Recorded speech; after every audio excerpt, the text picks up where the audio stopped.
श्रीगणेशाय नमः।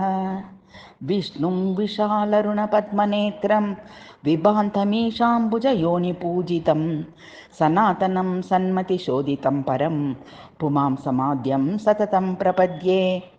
कल्याणदं कामफलप्रदायकं कारुण्यरूपं कलिकल्मषघ्नं कलानिधिं कामतनूजमाद्यं नमामि लक्ष्मीं शमहं महान्तां।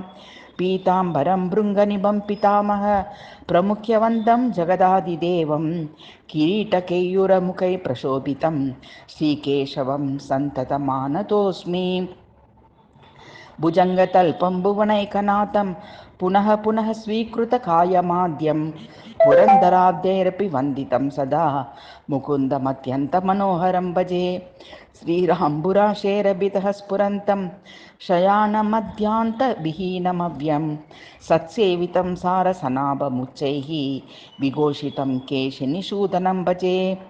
भक्तातिहन्तारमहर्निशन्तं मुनीन्द्रापुष्पाञ्जलिपादपङ्कजं भवद्नामाधारमहाश्रयं परं परापरं पङ्कजलोचनं भजे।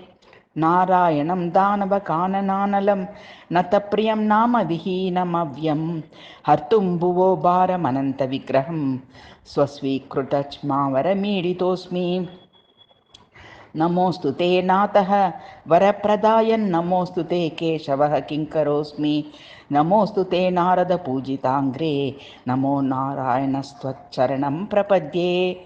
फलश्रुतिः विष्णवष्टकमिदं पुण्यः यः पठेद् भक्तितो नरः सर्वपापविनिर्मुक्तो विष्णुलोकं स गच्छति इति श्रीनारायणगुरुविरचितं श्रीविष्णु अष्टकं सम्पूर्णम्।